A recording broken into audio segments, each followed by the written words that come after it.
Ustedes se van a dar cuenta que la ficha familiar, no sé, y quizás aquí sí me gustaría escucharlos. Espero que ya la vean, la acabo de compartir. No sé si la logran ver. ¿Me confirman? Si logran ver la ficha Sí, se ve. familiar. Ok. ¿Alguno de ustedes Sí, sí, en las veces, en las oportunidades que han tenido de ir a la unidad de salud, habían visto una ficha familiar o habían escuchado hablar de ella? Sí, ahí dice Miguelito, se miraron. Ah, ok.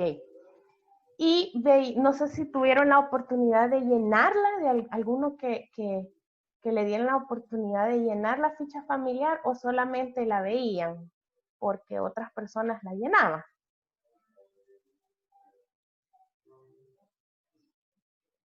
Más que todo las licenciadas lo llenaban. Vale, Ellas lo hacían. Ujú. perfecto. Ahora, como ustedes tienen también una tarea en la que ustedes van a llenar su propia ficha familiar, pero vamos a ir viendo paso a paso, porque si ustedes revisaron los documentos que les compartí, hay algunas cosas especiales que debemos de revisar y que está incluido en el lineamiento. Quizás una de las cosas principales es decirles que los ecofamiliares deberían tener todas las fichas familiares de su población. Es decir, si estamos hablando de un eco chiquitito, de los que están allá en un cantón, el promotor de salud y los que trabajan en ese eco deberían tener la zona totalmente identificada. ¿Qué significa eso? Que esta ficha familiar debería de existir para todos los grupos familiares que estén acá. Y a veces la situación que se da es que, bueno, cuando iniciaron los ecos se hizo el llenado del reconocimiento de las zonas y el llenado de la ficha familiar. Pero si vamos ahorita a revisar esas fichas familiares, nos aparece que sigue la misma información que cuando se llenó por primera vez. Y ustedes saben que en las familias, pues, un año puede marcar la diferencia. Puede ser que nacieron algunos bebés, murieron personas del grupo familiar o otras situaciones de salud que deberían de estar identificadas acá. Es por eso que ustedes se van a encontrar que en los procedimientos generales del instructivo nos dice que la ficha familiar debe ser actualizada de forma continua y sistemática. Es decir, no podemos dejar esa ficha, bueno, la llenamos cuando inició el eco y pensar que tenemos la información oportuna. Y aquí quizás también cabe mencionar que la actualización va a depender, como les decía, de las personas que están en el eco. No podemos decir que si vaya, la unidad de salud San Miguelito, que era el ejemplo que nos daba Warner, tiene 2 ecos, no es la unidad la responsable de llenar las fichas familiares de la zona que le corresponde al eco, sino que es, en este caso, meramente el eco quien tendría que estar actualizando la información que se encuentra en la ficha familiar. Luego de eso, vemos que está conformada al principio por aspectos generales, pero no, aquí quizás vamos a ir uno por uno porque sí hay como algunas codificaciones que ustedes deben de conocer, ¿verdad? En el número 1, en donde dice nombre del establecimiento de salud, pues aquí hay que registrar el nombre de acuerdo a lo establecido en la lista oficial. Y fíjense que esta es una situación bien como que nos sucede. A veces ustedes me dicen, ¿y aquí qué le pongo? Vea, o por ejemplo, cuando ponemos si va, si, entonces, ¿y aquí qué es? Entonces, aquí en el nombre del establecimiento debemos escribir tal cual la Dirección de Vigilancia Sanitaria ha establecido el nombre al establecimiento de salud. Por ejemplo, ustedes pueden revisar en internet, hay un mapa que se llama Mapa Sanitario y ahí nos especifica los nombres. No sé si alguno sabe que la unidad de salud de Soyapango, los que tuvieron la oportunidad de ir ahí, se llama Unidad Comunitaria de Salud Familiar no soy Apango, sino enfermera, soy la Marina de Guadrón. Entonces, esos detalles hacen que el nombre que vamos a colocar aquí debe de ser el nombre específico que se le ha asignado al establecimiento. Luego, en el número 2, que es el que tenemos a la par, dice que vamos a colocar el código. Ese código sí nos lo van a dar en el establecimiento de salud, porque la Dirección de Vigilancia Sanitaria a cada establecimiento también le ha establecido, valga la redundancia, un código. Ahora bien, fíjense en la parte del expediente familiar. ¿Cómo se va a llenar? Pues bueno, el primer cuadro corresponde al departamento. ¿Cuántos departamentos son en El Salvador? Vamos a ver si se los pueden. Solo cuántos, no cuáles, ¿verdad? 14. Ajá, 14. son 14. Entonces vamos a ver que la numeración va a ser de 01 a 14. Vamos a colocar el departamento correspondiente en la primer casilla, que sería esta. Y luego vamos a colocar el municipio. Todos esos ya tienen un código preestablecido. De igual manera, el área, el cantón, la zona y la zona, vivienda y número de familia, eso lo va a distribuir el ECO. Por ejemplo, acuérdense que hay lugares que existen caseríos, ¿verdad? Por ejemplo, yo recuerdo caserío Los Luna, porque ahí todas las personas que viven es el apellido Luna, ¿verdad? Entonces, ese es el caserío Los Luna. Entonces ahí vamos a ver que si corresponde el caserío Los Luna a la zona A, tendríamos que delimitar que la zona de caserío Los Luna va de la vivienda 1 a la 30, por ejemplo, pero en la zona A sigo teniendo otro caserío. Entonces, digamos que el otro es caserío Bendición de Dios, porque la gente así he visto los nombres yo de los lugares. Zona A, caserío Bendición de Dios, de la casa 31 a la 50, por ejemplo. Entonces aquí vamos viendo. Ya decíamos que el departamento, para retroalimentar un poco ahí, vamos a registrar de acuerdo a la lista oficial que tengamos. En este caso solamente son 2 dígitos, va de 01 a 14. Luego tenemos el municipio. En el municipio igual son 2 dígitos, pero en el área, ahí vamos a escribir una U si fuera área urbana y una R si fuera área rural. Ahí ustedes van a identificar según la zona en donde esté, ¿verdad?, ubicada la vivienda. Luego, cuando nos dice cantón, barrio o colonia, hay que registrar los 4 dígitos. Y eso ya sabemos que ahí sí tenemos nosotros que ver los listados que nos den en la Dirección de Vigilancia Sanitaria. Luego, lo que les explicaba de la zona, van por orden alfabético. Las zonas desde la A a la Z.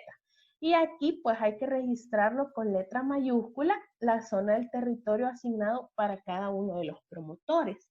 Yo anteriormente les había comentado que cada promotor tiene una zona específica y es el encargado de conocer todas las familias que están dentro de su zona, y no solo las familias, sino las patologías que estas personas tienen, los riesgos que estas personas tienen, porque a veces, bueno, ahora que está lloviendo, hay viviendas que tienen riesgos de que haya un derrumbe, que se deslave, que la vivienda se caiga. Entonces, todo eso, el promotor debe de estar bien identificado en su área geográfica.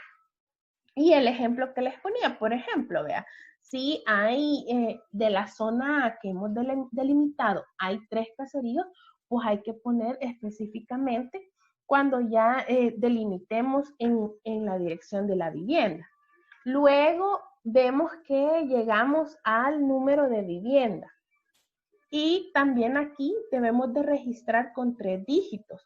Es decir, si la vivienda es la 1, no vamos a colocar solo un 1, sino que 001. Porque así lo ha solicitado, pues, lineamiento. No es que haya, sino lo que sí es que ustedes tienen que ver que cuando tenemos un lineamiento del llenado de un documento, sí es necesario hacerlo como ahí está establecido, porque de lo contrario podríamos tener alguna dificultad en el momento de las supervisiones. Yo sé que ahorita ustedes no lo ven como en ese sentido, ¿verdad? Pero alguno va a trabajar en un eco o en una unidad de salud y va a tener que ser supervisado de este tipo de programas, ¿verdad? Entonces es necesario que veamos eso.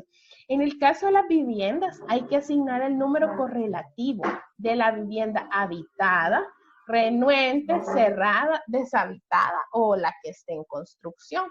Así como cuando, ¿se acuerdan cuando uno va como a las campañas de abatizar o de vacunación? Que uno encuentra casas que ahí están las personas, pero no le abren la puerta ni permiten que usted les diga nada ni intervenga. Entonces ahí más adelante vamos a ver que también existe una definición para ese tipo de vivienda. Hace algunas aclaratorias. Por ejemplo, ustedes me podrían decir, mire, pero ¿y qué pasa en un mesón? Porque un mesón es un solo edificio, vea. Pero la guía, el instructivo nos dice que en el caso de los mesones, cada habitación va a corresponder a un número de vivienda.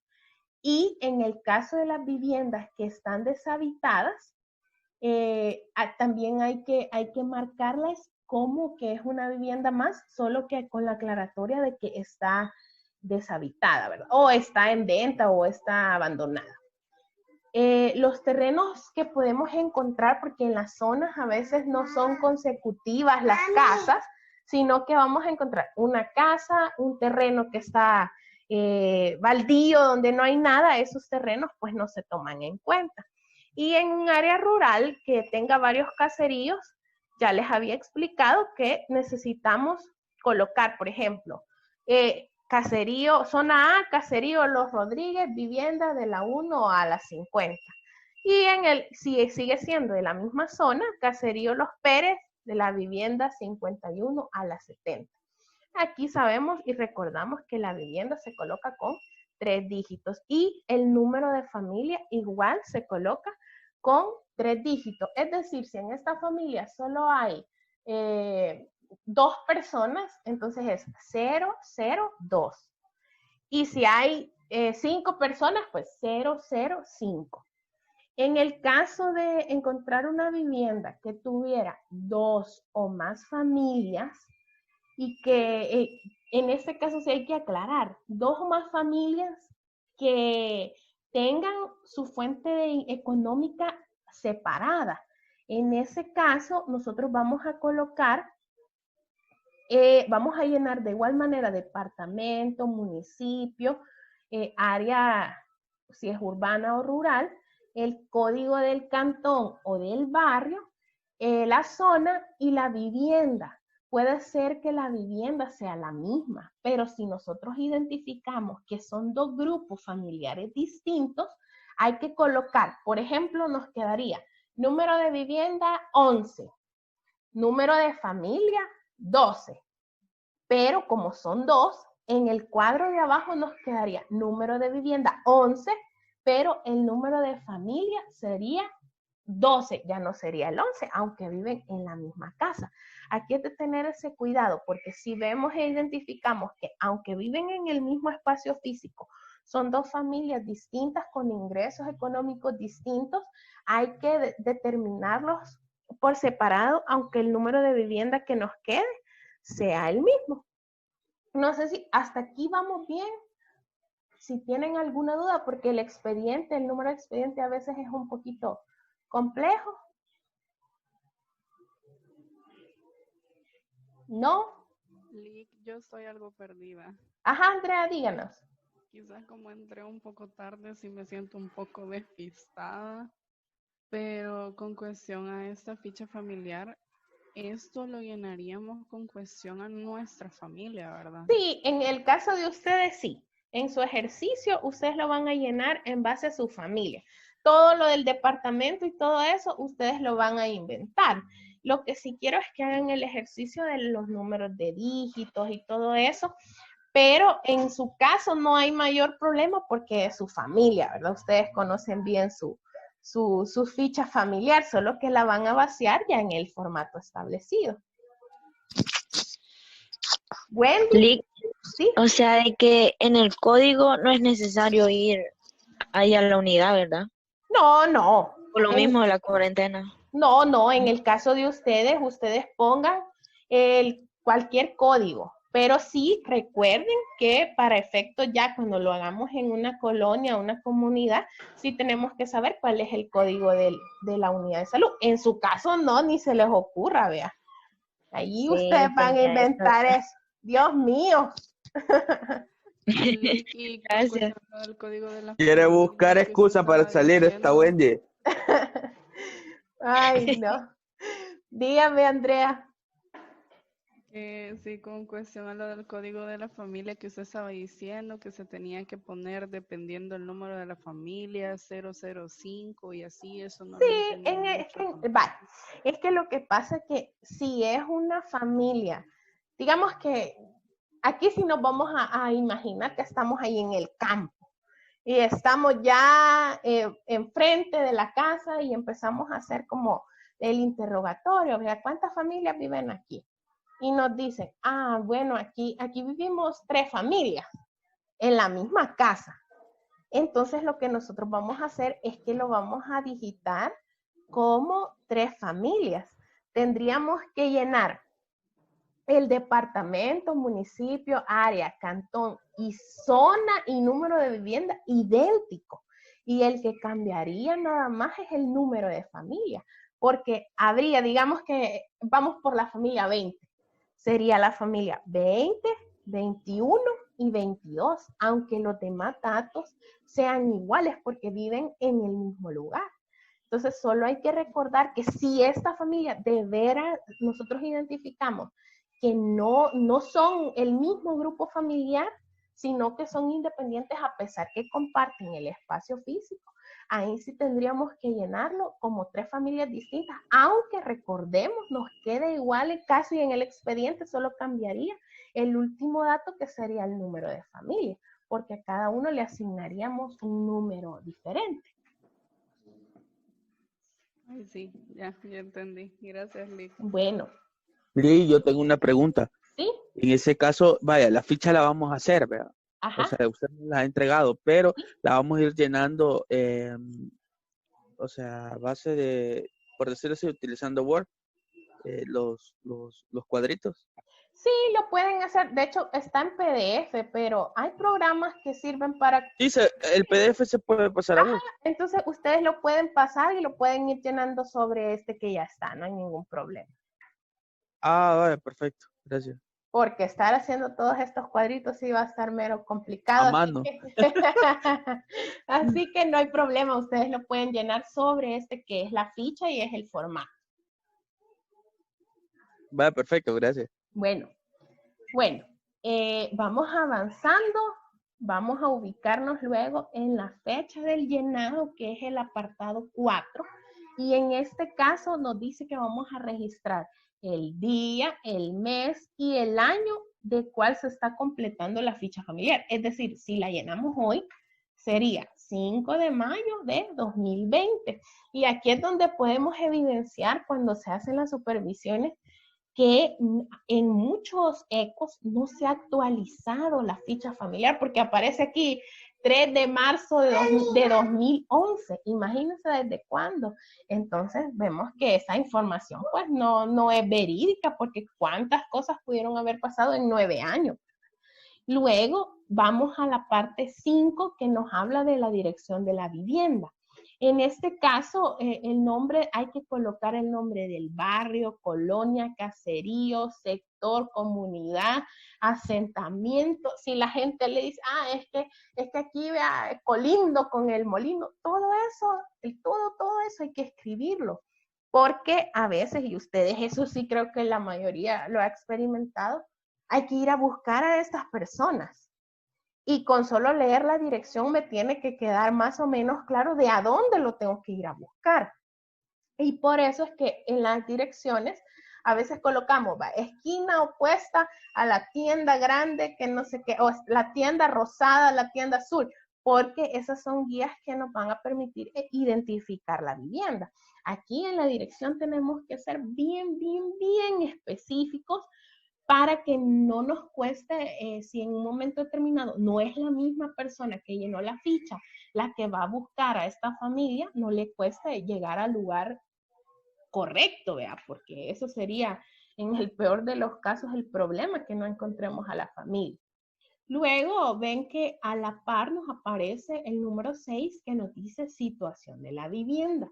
Aquí yo les decía, hay viviendas que están renuentes, que están cerradas o que están deshabitadas, pero ¿quién es una vivienda renuente? Y aquí la mayoría sabemos que una vivienda renuente es aquella que ahí están en la casa, los oímos que están con la música y todo, y nosotros tocando y tocando y tocando, pero ¿qué pasó? No nos abrieron. Entonces es una vivienda renuente porque las personas ahí están. Diferente de una vivienda que esté cerrada, que es en donde en el momento de la visita no encontramos a nadie, ¿verdad? No hay nadie ahí, no hay ninguna persona que nos dé información y hay que registrarla, pero en el caso del llenado de la ficha familiar se debe de ir en otra oportunidad para lograr identificar a la familia y conseguir la información que necesitamos, porque sí tendrían, en teoría, ¿verdad?, que estar llena todas las fichas familiares de la zona, a excepción de las viviendas renuentes, que allí no los podemos obligar. Y luego nos dice que una vivienda deshabitada, en este caso sí es fácil, ¿verdad? Todas aquellas viviendas que están abandonadas, en donde es evidente que están, a veces hasta le faltan vidrios o cosas así, y pues nosotros la tomamos como una vivienda deshabitada. Luego nos vamos, porque va así como inicia de izquierda a derecha, nos vamos otra vez a la izquierda, al número 7, donde nos habla de la religión a la que pertenece la familia. Aquí no vamos a, si ustedes se fijan, el espacio es chiquitito, no es que vamos a poner, es testigo de Jehová, ¿cómo nos va a caber eso ahí, verdad? Es muy pequeño el cuadro, porque ya nos determina que tenemos que escribir, en el caso de que no sea ninguna religión, vamos a escribir el número 0. Si es católica la familia, vamos a escribir el número 1. Si son evangélicos, el número 2. Y si son otros, vamos a escribir el número 3. Pero en otros, ¿a qué me refiero? Bueno, pues en el instructivo específicamente nos habla de los testigos de Jehová, de los Hare Krishna, de los Sai Baba, adventistas, y dice entre otros. Entonces, ahí, entre otros, caben todos los demás. Es decir, ya sabemos que si la familia no es de ninguna religión, vamos a colocar 0. Si son católicos, vamos a colocar 1. Si son evangélicos, 2. Y si son de cualquier otra religión, vamos a colocar el número 3. Porque la persona que lea la ficha familiar, pues va a tener el instructivo a la par y va a saber a qué me refiero con esos números que he colocado. Luego de eso nos vamos al pueblo indígena al que pertenece la familia. ¿Se acuerdan de que ustedes me decían, pero si yo no creo que hayan indígenas ahorita? No sé si buscaron el lineamiento que les dije, pero en este caso tenemos que preguntar a la persona si se identifica con algún pueblo indígena. Según la definición, aquí en el instructivo nos aparece que si la persona nos dice, no, yo no pertenezco a ningún pueblo indígena ni nada, ¿vea? Entonces le vamos a colocar 0. Si la persona nos dice náhuatl o pipil, vamos a colocar 1. Si nos dice chorti, vamos a colocar el número 2. Si dice que se identifica o que es del grupo de Cacopera o Cacahuira, ahí vamos a colocar el número 3, y si fuera Lenca, vamos a colocar el número 4. También puede ser que ese dato no lo tengamos, no, mire, yo no sé, yo creo que sí, pero también puede existir eso. Y para ese tipo de información colocamos las mayúsculas ND, que significa que no tenemos ese dato. Posteriormente, vamos a ver el número 9, que nos habla del tipo de familia. En este sentido, vamos a entender que si es una familia nuclear, que ustedes eso ya lo vieron, una familia nuclear nos daría que tenemos que colocar el número 1. Si es una familia extensa, el número 2. Y si es una familia mixta, el número 3. Ahí dependiendo el tipo de familia con que nosotros nos encontremos, ¿verdad? ¿Todo bien hasta acá, jóvenes? Para que vayamos avanzando. Sí. Sí. Ok. Y ahorita ya están identificando su familia, ¿verdad? ¿Cómo van a llenarla? Yo creo que estos son pipiles. Sí, lo estoy bien. Es que es Sí, para que pero nos riamos, ¿verdad? En medio de tanta crisis. Bueno, luego nos vamos a iniciar el llenado siempre de izquierda a derecha. Vamos a ver que luego nos habla sobre el patrimonio. En el patrimonio nos dice tipo de propiedad de la vivienda. Yo sé que a veces es un poquito vergonzoso cuando ya estamos haciendo esto en la vida real, preguntarles a las personas, mire, ¿y esta casa es alquilada? ¿O usted la cuida? Es un poquito complicado, ¿verdad? Pero tenemos que hacerlo porque hay una codificación para cada uno. Si la persona nos dice que la vivienda es propia, tenemos que colocar el número 1. Si nos dice que es alquilada, el número 2. Si nos dice, no, mire, a mí solo me han dejado cuidando esta casa, yo soy el que cuida, vea. Entonces, pero como allí vive y es el que cuida, sería el número 3. Y otro si le dice, no, mire, es que es de mi mamá o cualquier otra cosa que no encaje en propia, alquilada, ni que la cuida, la colocaríamos como otros, que sería el número 4. También, si no logramos obtener ese dato, ya les dije, existe la opción de poner en mayúsculas ND, que estaríamos haciendo referencia a que no tenemos ese dato. Luego nos vamos a el número de habitaciones, de cuántas, ¿verdad? Son las que las que tiene esta vivienda. Aquí sí la colocamos solo el número, si es, ¿qué? 2, o si es 1, o si son 4, las que sean, ahí sí solamente colocamos el numerito. Luego nos dice el apartado de construcción de la vivienda.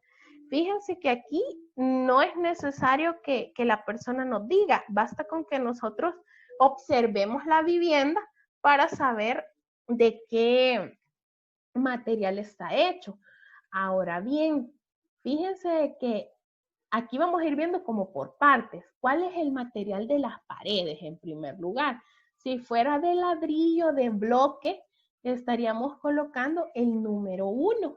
Si fuera de adobe, que todavía hay casas que son de adobe, pondríamos el número 2. Si fuera de bajareque, sería el número 3. Y si fuera otro, sería el número 4. ¿A qué me refiero con otro? Bueno, en situaciones extremas ustedes se van a encontrar que hay casas que están hechas de lámina o casas que están hechas de plástico, inclusive los banners que ponen en los cines para las películas. Yo no sé cómo los consiguen, pero después con ese tipo de material arman las paredes de la casa. Entonces ahí es necesario detallar todo eso, ¿verdad? Y yo sé que a veces a uno le entra como la duda de, ¿y por qué necesito saber de qué está construida la vivienda? Ustedes se han fijado que en el PAE también hay una parte en la que pide que se especifique este tipo de materiales, y es porque el riesgo es inminente, sí, es una casa que no es segura. Entonces todo eso nos sirve para tener material y poder diagnosticar alguna situación que la persona pueda tener. Luego vemos que en el material del piso, si es cerámica, ladrillo o cemento, vamos a colocar el número 1. Si es tierra, vamos a colocar el número 2. Y si es otro, si, qué sé yo, solo está un pedazo o no sé, la gente se ingenia para poder dejar bonita su casa, aunque sea sencilla. Si es otro material, ustedes le ponen 3. Ahora el material del techo. Si fuera de duralita es 1. Si fuera de lámina es 2. Si es de teja es 3. Y otros que, como ya les decía, hay gente que pues de plástico, ¿verdad? Han hecho toda su casita. En este caso sería 4. Posterior a que hemos llenado eso, vamos a la parte de vulnerabilidad. ¿Qué significa esto? Yo no necesito preguntarle, de hecho la persona no va a saber responderme, vea, mire usted, pues, sí, la gente no identifica como nosotros, profesionales de salud, los riesgos que puedan estar latentes o a veces ni latentes, ya es un riesgo que existe. Ya ni siquiera en este caso sería riesgo, ya es un problema, ¿verdad? Pero vemos acá que si no hay riesgo, nosotros vamos a colocar el número 0. Si el riesgo es de que exista un deslave, colocaríamos el número 1. Si el riesgo es de que exista una inundación, colocaríamos el número 2. Y si el riesgo es por contaminación, porque hay una empresa que tira sus desechos aquí, entonces sería un número 3. Si fuera una erupción, sería el número 4. Si fuera otro tipo de riesgo que ustedes identifican, sería el número 5. Y si existe no solo uno, sino varios de los riesgos que mencioné acá, ustedes colocan el número 6 y eso ya nos hace de una vez, al ver la ficha, pensar que sí existe mucho riesgo en el caso de esta familia. Luego vemos el número 16 que nos dice si esta persona utiliza leña, carbón, estopa de coco para cocinar dentro de la casa. Fíjense que aquí nosotros necesitamos esa información porque ustedes saben que el uso de leña y carbón o estopa de coco, pues es un factor predisponente para que estas familias más adelante padezcan de una enfermedad pulmonar. Entonces, si la respuesta es no, colocamos 0 y si la respuesta es sí, colocamos 1 en el caso del apartado 16. Luego nos vamos a los servicios básicos. En luz eléctrica, si tiene luz eléctrica, vamos a colocar 1 y si no tiene, vamos a colocar 0. Lo mismo vamos a colocar en teléfono. Si tiene 1 y si no tiene, colocamos 0. En el abastecimiento del agua, aquí sí hay que tener como un poquito de cuidado porque necesitamos identificar el método de abastecimiento. Si es por cañería, es el número 1. Si es porque tiene un pozo en su vivienda, sería el número 2. Si es porque hay un río, alguna quebrada, algún lago, y de ahí se abastece la persona, sería el número 3. Si compran el agua, es decir, si, bueno, tienen que comprarle a una pipa, a un camión, sería el número 4. Y si la persona se abastece de agua lluvia, entonces sería el número 5. Y luego vemos que a la par, pues el que sigue es el tratamiento de agua para consumo humano. En este sentido, vemos que es complicado porque ustedes se van a dar cuenta, a veces pues nosotros tomamos agua cristal, vean, no le damos tratamiento, pero en este caso sería, si la persona no le da ningún tratamiento sería 0. Si le dice, no, mire, yo para purificar el agua la pongo a hervir, entonces colocaríamos el número 1. Si le echan lejía o puriagua, que es el que algunos de ustedes incluso han ayudado a repartir en las unidades de salud, sería el número 2. Si la persona tiene filtro, sería el número 3. Si compra agua envasada, sería el número 4, como los que compramos agua cristal, alpina o todos los que hay, ¿verdad? Y si es otro tipo de purificación del agua, le colocamos 5. Luego nos dice si tiene letrina. En este caso, si no tiene, colocamos 0. Y si tiene, colocamos 1. Y a la par, pues el seguimiento de si tiene letrina sería el tipo de letrina que esta persona tiene. Si es un inodoro de lavar conectado a alcantarillado, sería el número 1. Si es un inodoro conectado a fosa séptica, sería 2. Si es letrina, de aquellas que solo son un hoyo, ¿verdad? Seco, sería 3. Si es letrina abonera, sería 4. Y si es inodoro de lavar sin tratamiento, sería 5. Si es otro tipo de letrina, 6. Y si el caso es todavía que no tiene letrina, pues ahí no aplica, ¿verdad? Si la persona, no, mire, yo realmente no tengo dónde ir a hacer mis necesidades, ¿verdad? Entonces, ahí sí ponemos nosotros que no aplica. Luego nos vamos a la parte de manejo de las aguas grises, que en este caso, si la eliminación se da por alcantarillado, como en el caso de la mayoría de nosotros, sería 1. Si se da por sistema de resumidero, sería 2. Si es sin ninguna de las anteriores, sino que, bueno, ahí se seca el agua, vea, solita con el sol, sería 3.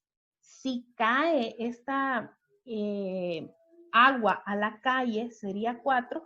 O si se lleva a quebradas, ríos u otro lugar, sería número 5.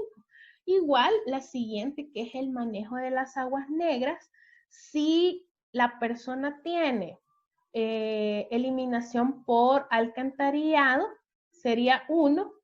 Y si es sin tratamiento, es decir, aquellas personas que han conectado sistemas para que el agua vaya a salir siempre a un resumidero, pero no es un alcantarillado formal, sería el número 2. Y también podemos poner la opción NA mayúscula, que significa que no aplica ninguna de las anteriores.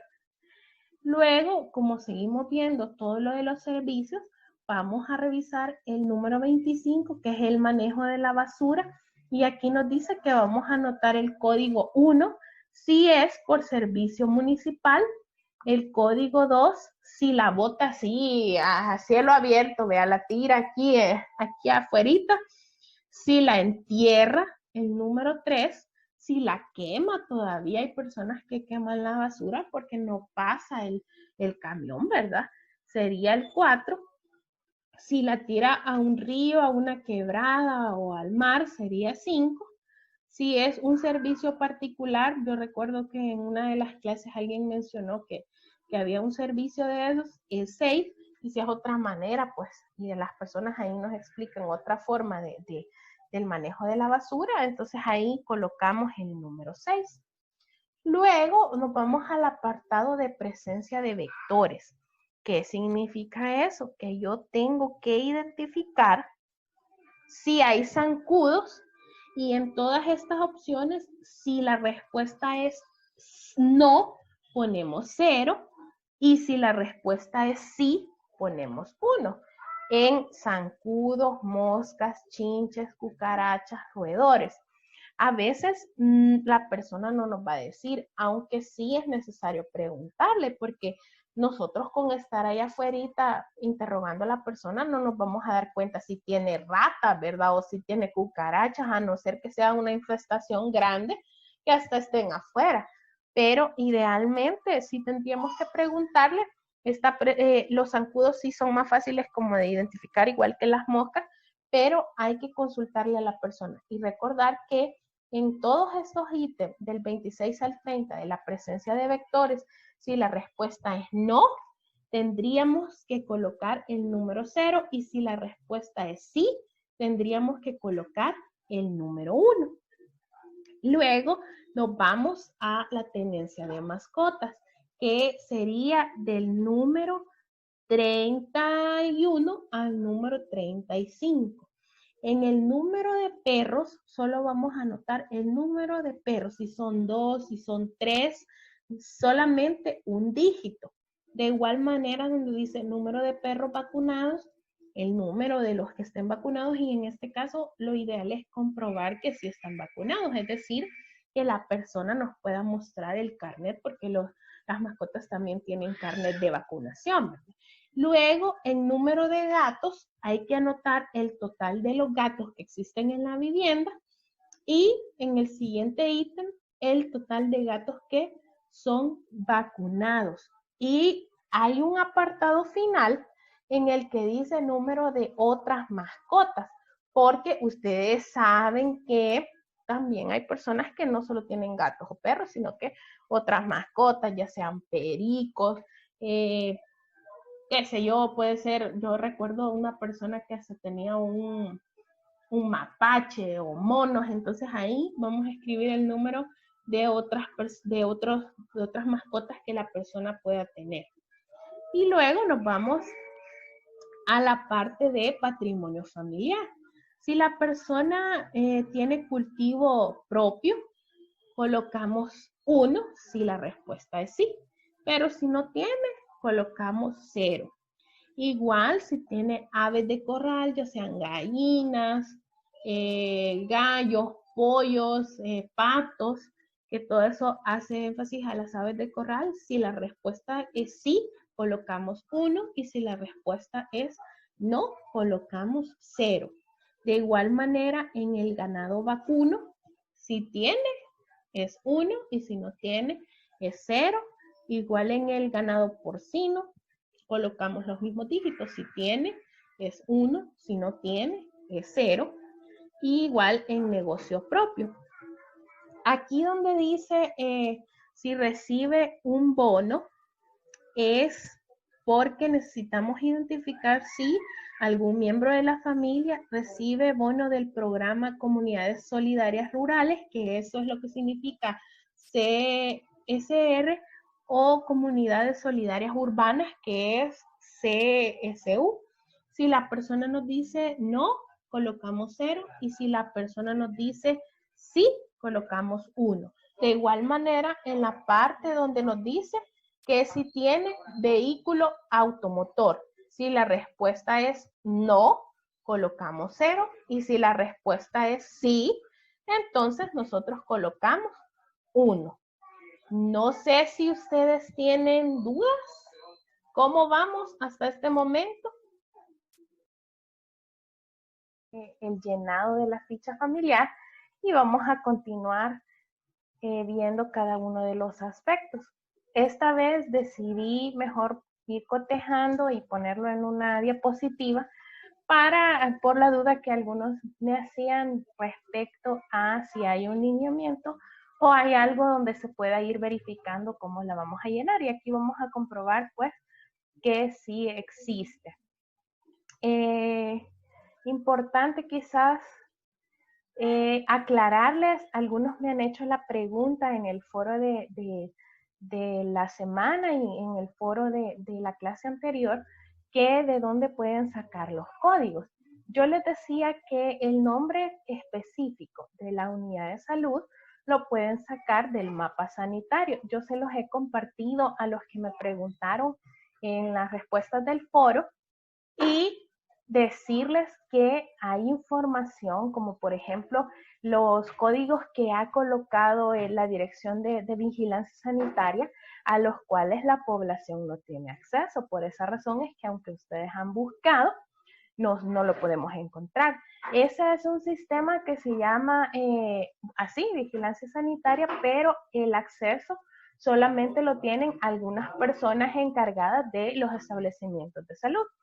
Entonces, por esa razón es que, aunque ustedes los han buscado, no los han podido encontrar. Sin embargo, les he compartido el mapa para los que tenían dudas con respecto a los nombres completos de los establecimientos. En ese mapa sí los van a encontrar. Bueno, quizás recordar el valor del año que es el compromiso, y yo creo que mejor que este momento para mostrar el compromiso que tienen ustedes tanto con su profesión, sus estudios y con la población también, ¿verdad? El hecho de estar en casa, acatar recomendaciones, también significa un compromiso que nosotros tenemos para con nuestra familia y para con las personas que también viven aquí, ¿verdad? En nuestro país. Vamos a ver la agenda cuando desarrollamos la clase por esta vía. Ya saben ustedes que leemos los objetivos, se da el desarrollo del tema, hay espacio para preguntas y la retroalimentación también es por medio de esta vía. Vamos a ver que he colocado como nombre el llenado de la ficha familiar segunda parte porque ya en la clase anterior habíamos visto y estudiado un poco acerca del llenado de la primera parte, ¿verdad? De igual manera, el objetivo básicamente es que ustedes identifiquen los códigos que existen para el llenado de la ficha familiar, que ya vieron que cada pregunta pues tiene un código o una forma específica en la que nosotros la tenemos que llenar. Nos habíamos quedado básicamente en la parte de atrás. Si ustedes recuerdan la hojita, la parte que nosotros llenamos era la primera parte y era la parte frontal de la hoja, y hoy nos vamos a dar cuenta que vamos a llenar la parte que está al reverso. ¿Qué es lo que sigue? Bueno, en el número 43, que es en el que nosotros vamos ahorita, vamos a colocar los integrantes de la familia. Aquí a la par les he puesto, ¿cómo vamos a iniciar? Bueno, vamos a empezar numerando al jefe de familia y posteriormente a cada miembro de la familia de mayor a menor edad. Es decir, si en una familia hay, bueno, el jefe de familia es el primero que vamos a colocar. Y si los demás integrantes tenemos una persona de 15, una persona de 30 y una persona de 40, vamos a poner entonces primero a la persona de 40, luego a la persona de 30 y al final la persona que tendría menor edad, que en este caso es el joven o la joven que tenga 15 años. Luego a la par, como esos son los datos de los integrantes de la familia, vamos a registrar los nombres y apellidos de cada uno de los integrantes. Uno de los errores que a veces se cometen es que nosotros ponemos comillas para dar a entender que son los mismos apellidos de la fila que hemos contestado arriba.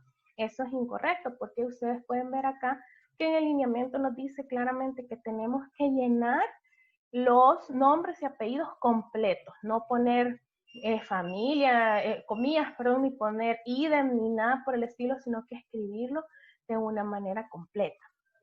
Luego, el número 45, quiero que vean que hace referencia a la nacionalidad. Y fíjense acá, para la parte de personas centroamericanas, si fuese el caso, tenemos que existe también una forma. Si es salvadoreño, vamos a colocar SV. Si es guatemalteco, vamos a colocar GT. Si es hondureño, HN. Si es nicaragüense, NI. Si es costarricense, CR. Y si es panameño, PA. Ahora, puede ser que no sea de ninguna de esas nacionalidades. Entonces, en ese caso, vamos a escribir OT, que significa que es de otra nacionalidad. Debemos de recordar que existe, quizás aquí la clave es que nosotros recordemos que sí existe código para la parte de Centroamérica y que si ya fuese de otra nacionalidad, pues le vamos a colocar OT. Luego, en el número 46, que es el que vemos acá, nos dice que vamos a colocar el sexo. Si es masculino, vamos a colocar el número 1 y si es femenino, vamos a colocar el número 2. Y luego nos aparece en el 47 lo que hace referencia a la fecha de nacimiento. Vamos a anotar el día, el mes y el año en que nació cada miembro de la familia. Y esto hay que tratar de que la información sea verídica. En algunas ocasiones, cuando les preguntamos a las personas que cuándo fue la fecha en que nació un niño, por ejemplo, están dudosos y ahí que no se acuerdan muy bien, sí sería bueno cotejar con algún documento que nos pueda dar pues una información verídica. En el caso de los niños se puede incluso con la tarjetita verde, ahí está la información incorrecta de la fecha de nacimiento de este bebé. Luego de eso, vamos a ver que la siguiente también nos habla de la situación de los miembros de la familia. En el número 48 vamos a escribir la edad actual de esta persona, pero hay algunas variantes. Nos dice acá, los años. Si la persona tiene un año, vamos a anotar solamente los años cumplidos. No vamos a anotar meses ni días. Si ya tiene un año más, no vamos a poner meses ni días. Ahora bien, si es un chiquitín que tiene menos de un año, entonces sí, vamos a anotar de un mes a 11 meses, ¿verdad? Y sí vamos a poder delimitar bien. Y luego, si es un bebé menor de un mes, vamos a colocar el número de días que este bebé tiene. No es que vamos a escribir nosotros, es que mire, tiene 2 años, 5 meses, 3 días. Ya nos dice aquí que solo vamos a escribir años, solo el año redondo, si el bebé ya cumplió un año, meses si es entre 1 y 11 meses y días si es menor de un mes. Luego nos vamos al número 49. En el número 49 nos vamos a dar cuenta que vamos a colocar el parentesco que esta persona tiene con el jefe de familia. Como ya decíamos que el jefe de familia es el número 1, ahí en el parentesco nosotros le vamos a colocar 1. Pero si esta persona es el hermano del jefe de familia, le vamos a colocar el 6. Y ustedes ven que aquí nos aparece la opción para jefe, esposa o compañera de vida, hijo, padre o madre, abuelo, hermano, yerno, nuera, nieto u otro, si fuese otro tipo de parentesco el que existe. Luego, en el 50, institución en la que es cotizante o beneficiario, si la persona no es cotizante ni beneficiario ni tiene ninguna póliza de seguro, vamos a escribir el 0. Si la persona tiene seguro social, que para este caso sería IS, vamos a escribir el número 1. Si tiene o goza de beneficios de bienestar magisterial, que en este caso estaríamos hablando de los que son docentes y sus familiares, sería el número 2. Si tiene beneficios de sanidad militar, sería el número 3. Y si cuenta con seguro privado, personal o colectivo, ahí sería el número 4. Si la persona no, mire, yo no tengo IS, pero tengo una póliza de seguro en la aseguradora X, entonces ahí nosotros le colocamos el 4. Luego nos vamos al número 51. Sabe leer y escribir y ahí vamos a colocar. Si no sabe leer y escribir, colocamos 0.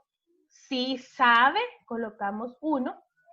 Y en niños menores de 5 años le vamos a colocar NA, que significa que no aplica porque todavía el niño pues no ha iniciado escolarización, o tal vez sí, pero todavía es un poco pequeño para que pueda ya saber leer, ¿verdad? Luego en el número 52 se van a dar cuenta que nos dice último grado de estudios aprobados. Luego preguntar por el último grado de estudio y colocar el código que corresponde. Si se fijan, hay codificación para todos. Si no ha cursado ningún grado, entonces colocamos 0. Si va a parvularia, prekinder, kinder y preparatoria, vamos a colocar P, V. Si es entre primaria y básica, ahí colocamos los años correspondientes, ¿verdad?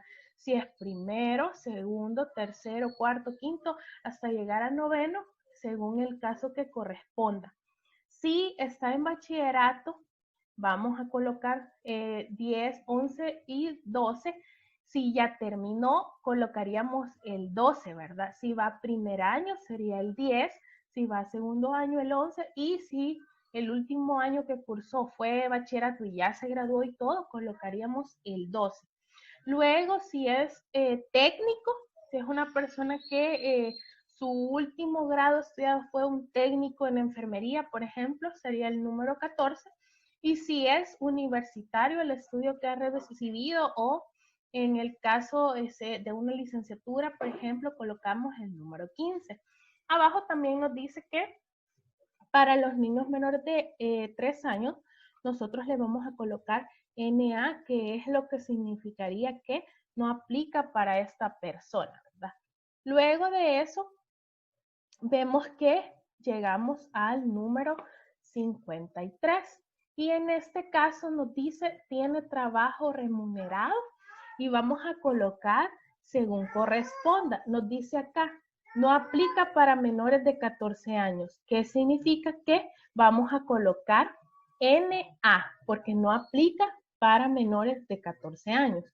Luego nos dice que si es ama de casa o desempleado, vamos a escribir el número 0. Si tiene un trabajo formal, vamos a escribir el número 1. Si tiene un trabajo informal, vamos a escribir el número 2. Y como les decía, si es un menor de 14 años, vamos a escribir las mayúsculas NA, que nos estarían diciendo que no aplica para esta persona. Ahora bien, vemos también que la ocupación nos la pide en el punto siguiente, que es el punto 54. Y nos dice, anote el trabajo u oficio que realiza la persona entrevistada. No aplica para menores de 14 años igual, ni para personas desempleadas. Ahora bien, yo tengo que ver la tabla y ver la ocupación de la persona en qué rubro encaja. Por ejemplo, aquí nos dice, si fuese miembro del Poder Ejecutivo, Cuerpo Legislativo, personal directivo de administración pública y empresas, colocaríamos el número 1. Si fuera un profesional científico e intelectual, el número 2. Técnicos y profesionales de nivel medio, el número 3. Si fueran empleados de una oficina, el número 4. Trabajadores de los servicios y vendedores de comercios y mercados, el número 5. Si fuesen agricultores y trabajadores calificados, el número 6. Oficiales, operarios y artesanos de artes mecánicas y de otros oficios, el número 7, y operadores de instalaciones y máquinas y montadores 8, y trabajadores no calificados 9. Algunas hay en la guía para llenar la ficha familiar, existe más detalles sobre qué rubros caben en estos puntos que hemos mencionado. Ustedes los pueden revisar para que les quede un poco más claro también, porque a veces la persona nos va a decir su ocupación y nos quedamos dudando de a qué grupo corresponde. Entonces, pueden revisar también en la guía para llenar la ficha familiar. Luego, el punto 55 que nos dice que si esta persona recibe pensión, y vamos a escribir 0 si no recibe pensión y 1 si esta persona sí recibe pensión. Acá nos dice, aplica para adultos mayores y personas que reciban pensión por cualquier causa. Incluye también aquellos menores que reciben pensión en algunas ocasiones porque su padre ha fallecido o su madre y pues tienen alguna pensión que recibe. Entonces nosotros vamos a colocar también en este caso que la respuesta es sí. Llegamos al número 56 que nos estaría diciendo el tipo de discapacidad que la persona tiene. Acá nos da una serie de grupos. El número 1 correspondería a una discapacidad intelectual que sería, ejemplo, síndrome de Down, autismo, retraso mental. Luego, si fuese una discapacidad sensorial, ejemplo, visual, auditiva, del habla o mixta, de cualquiera de ellas, escribimos el número 2. Si la discapacidad fuera física, ya sea motora, neurológica o sensitiva, escribimos el número 3. Si la discapacidad fuera mental o psiquiátrica, como en los casos de esquizofrenia, escribimos el número 4.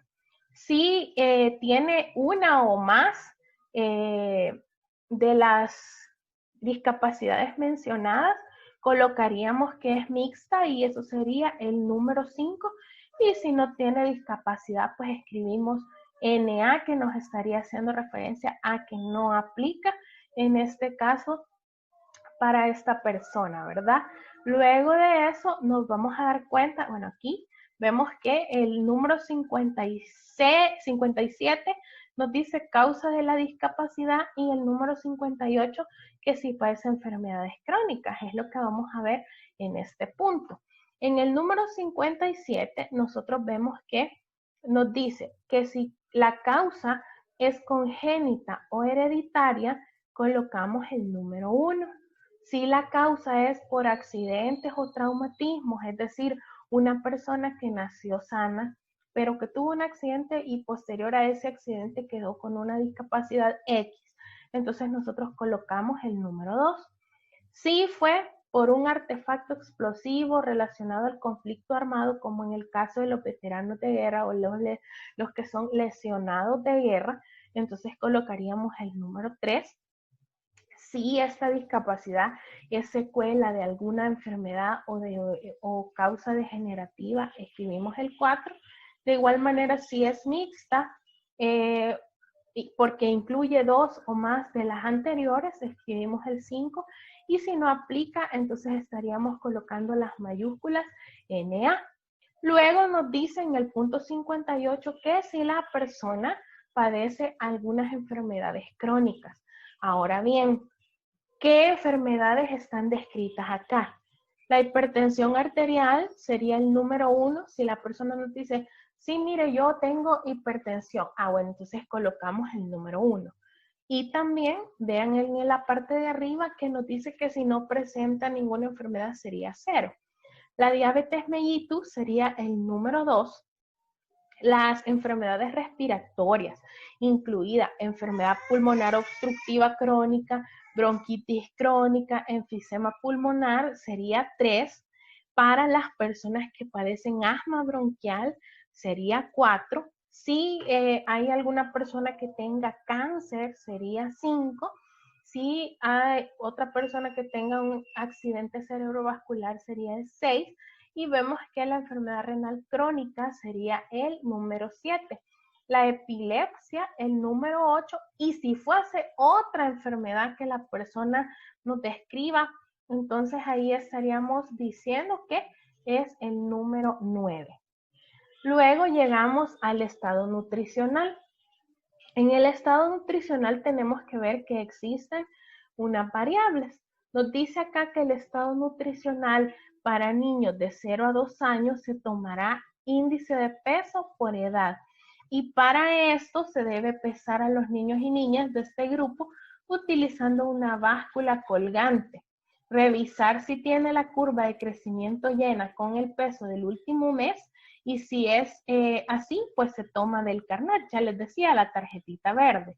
Si no, hay que verificar con la información que tenemos cuánto les sale en la gráfica. A ustedes por eso no se preocupen ahorita, porque ese proceso lo van a ver ustedes en materno.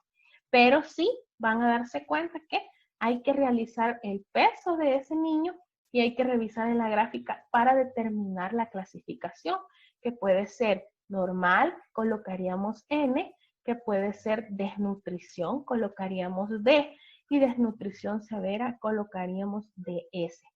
Luego nos damos cuenta que para los niños que son mayores de 2 años y menores de 5, se tomará el índice de talla para la edad.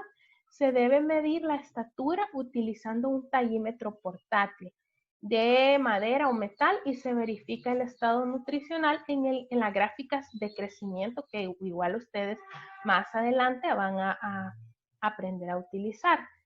Si la clasificación nos sale talla alta, vamos a colocar A. Si la clasificación nos sale talla normal, vamos a colocar N.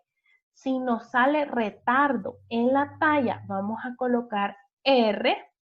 Y si nos sale retardo severo en la talla, vamos a colocar RS.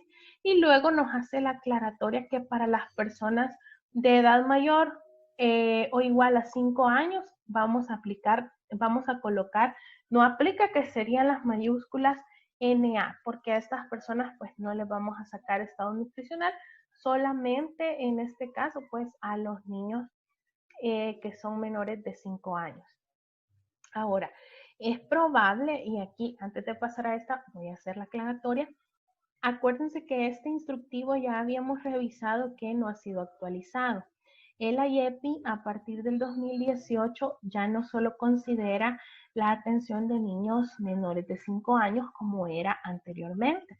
Entonces, es muy probable que con la nueva actualización del IEPI que considera a los niños hasta un día antes de cumplir 10 años, estaríamos probablemente viendo que pueda ser que aquí, en donde dice para personas de edad mayor o igual a 5 años, se modifique y sea que para personas mayor o igual a 10 años no aplique. Pero eso pues hasta que se actualice la guía, ¿verdad? Eso sí, ustedes tienen que recordar que en el caso de la IEPI ya contemplan los niños hasta los 10 años.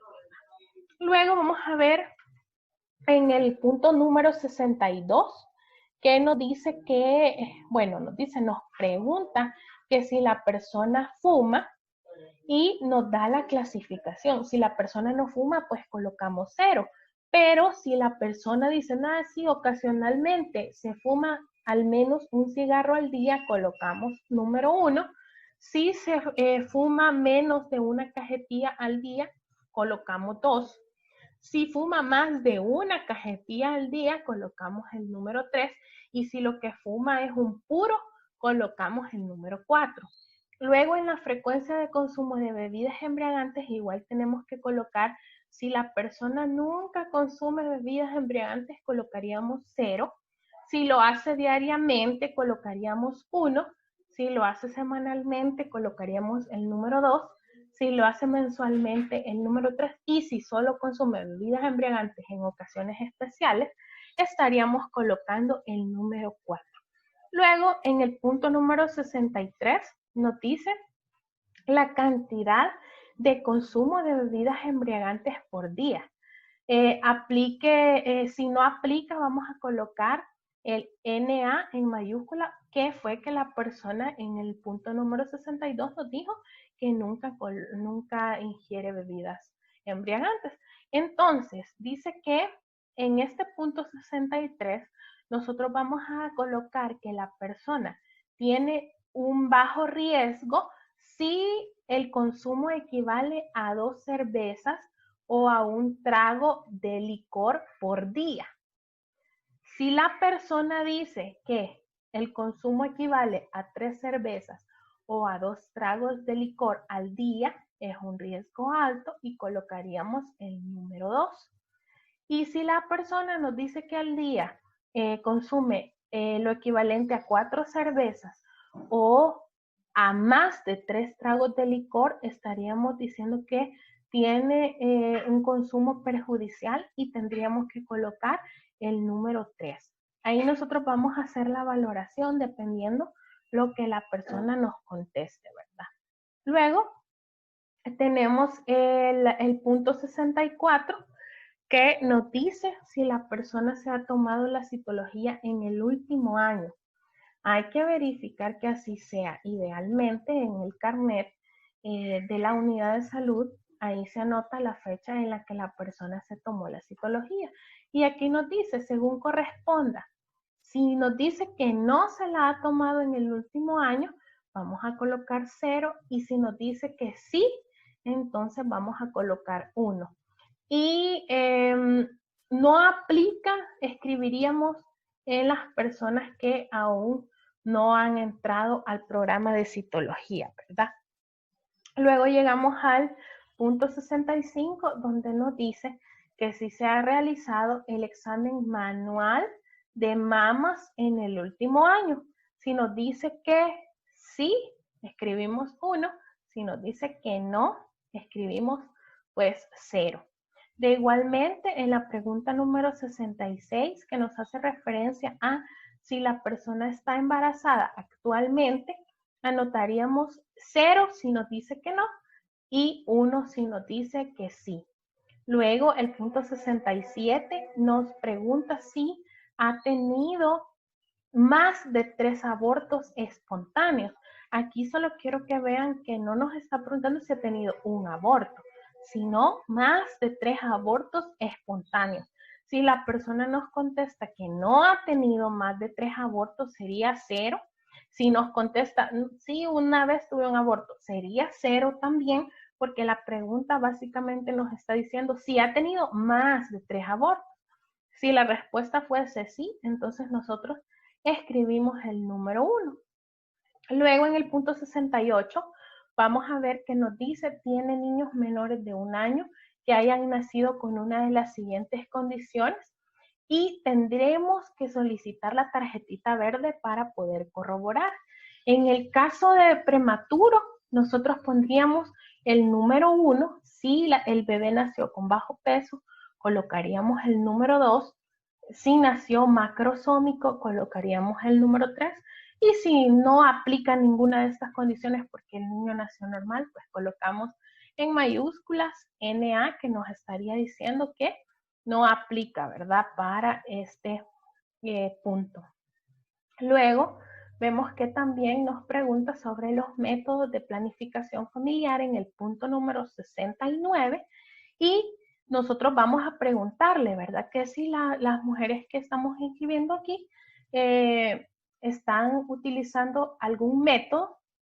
Básicamente, si nos dice no, sería 0. Si nos dice sí, fíjese que yo utilizo anticonceptivos orales, sería 1. Sí, fíjese que yo la inyección me pongo, entonces el inyectable sería el número 2. Ah, mire, yo el DIU me coloqué, entonces escogeríamos el número 3. Si fuese esterilización femenina, el número 4. Si hubiese alguno de los miembros de la familia masculinos que se hubiera hecho una vasectomía o lo que es el equivalente a una esterilización masculina que nos dice acá, escribiríamos el número 5.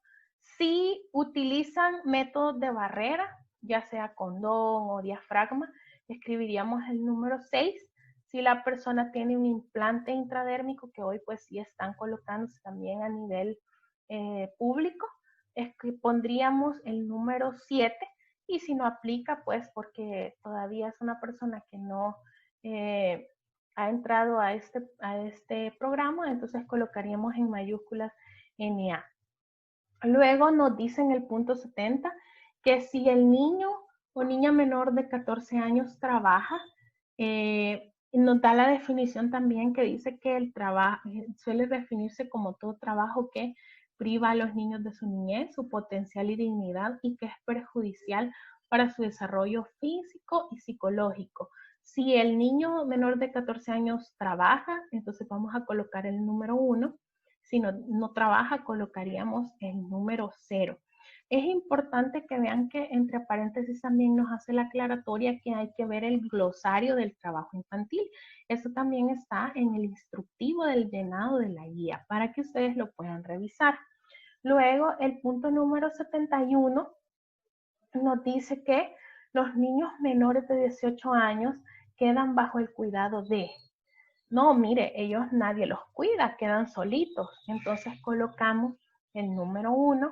Si nos dice que quedan bajo la responsabilidad de un menor de 18 años, colocaríamos el número 2. Por ejemplo, si la señora nos dice, no, fíjese que como yo tengo 3 hijos, mi hijo mayor tiene 15 años y se quedan al cuidado de él. Entonces sería que nosotros vamos a colocar el número 2. Si quedan bajo la responsabilidad de un adulto, colocaríamos el número 3. Y si no aplica, pues colocaríamos las mayúsculas NA.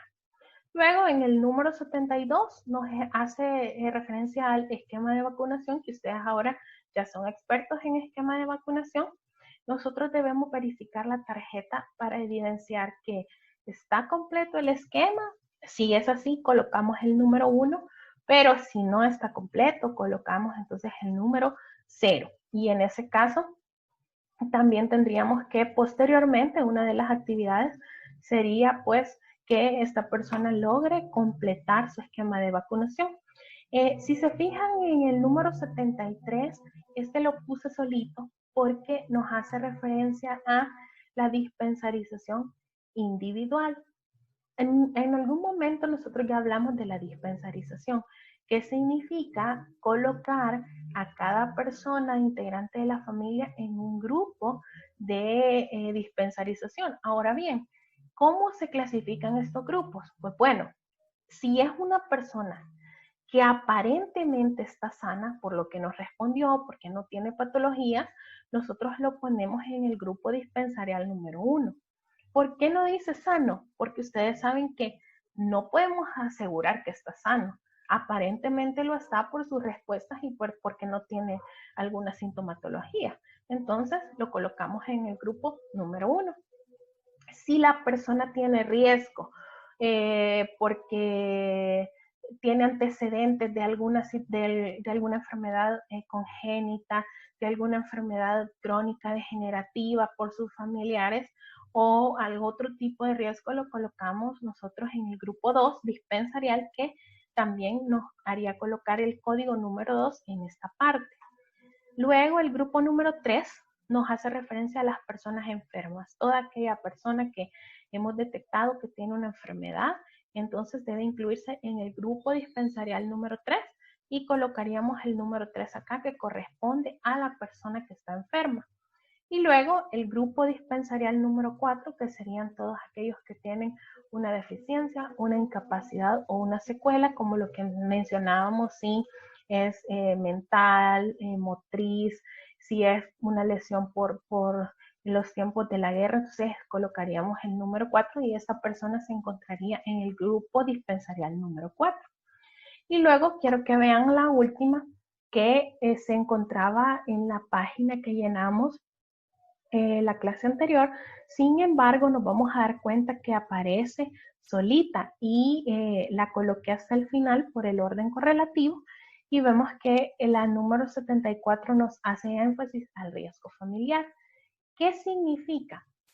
Después de haber llenado la ficha familiar, se hace la valoración de acuerdo al conocimiento, clasificándola en un nivel de riesgo. El valor será registrado en la casilla situada en el anverso de la ficha, es decir, en esta parte de acá, en este cuadrito donde dice 74.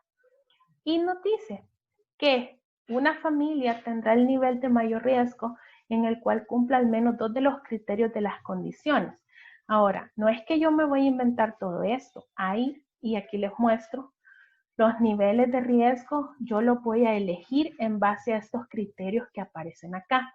Si yo digo que esta familia tiene un riesgo medio, es porque es una familia extendida, tiene crisis familiares normativas que causen disfunción familiar, hay presencia de una mujer embarazada o puérpera, mujer con vida sexual activa que no usa métodos de planificación, una mujer que no se ha realizado citología en el último año, niños menores de 5 años sin control de crecimiento y desarrollo. Y bueno, no solamente es esta parte, sino también vemos aquí que nos hace énfasis también al ambiente.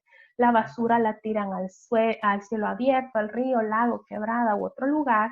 Si es una familia con uso y mantenimiento de inadecuadas letrinas. Entonces, vemos acá que existen los 3 niveles. El nivel 1 sería riesgo alto, si cumple con estos criterios que están descritos acá. El nivel 2 sería riesgo medio, igual si cumple con alguno de estos criterios que están descritos acá. Y el nivel 3, pues que sería riesgo bajo, si hay alguno de los criterios que tenemos acá. Entonces, aquí tenemos que para el riesgo alto, escribiríamos nosotros en la casilla 74 el número 1. Para el riesgo medio, escribiríamos en esa misma casilla el número 2. Y para el riesgo bajo, escribiríamos en esa casilla el número 3. Ahora, ¿por qué creen ustedes que está en la página principal, en el anverso de la ficha? Y esto es porque para que cuando nosotros agarremos la ficha, identifiquemos el riesgo. Es decir, si aquí dice riesgo 3, bueno, ya me quedo un poco más tranquilo porque sé que no hay mucho riesgo. Pero si vemos el número 1 colocado acá, pues nos vamos a dar cuenta que sí, hay un mayor riesgo familiar para esta persona y este grupo familiar del que hemos nosotros llenado en esta ocasión. Bueno, jóvenes, esta es el llenado de la parte que nos hacía falta y quizás solo contestar la duda que Tati nos hacía la vez anterior. ¿Qué voy a escribir yo en las observaciones? Bueno, en las observaciones yo lo que voy a escribir es únicamente algo especial. Por ejemplo, si la persona me cuenta algo que yo crea que es relevante, entonces yo lo escribo ahí. Si la persona me dice, bueno, mire, dice que yo me sentía, no es un diagnóstico como tal, pero es una información relevante que puede abonar a lo que nosotros hemos colocado en la ficha familiar. Entonces, básicamente, en observación, nosotros escribiríamos lo que la persona o las personas nos puedan decir y que creamos que es relevante, ¿verdad? No sé si alguien tiene alguna duda o algo que quiera intervenir.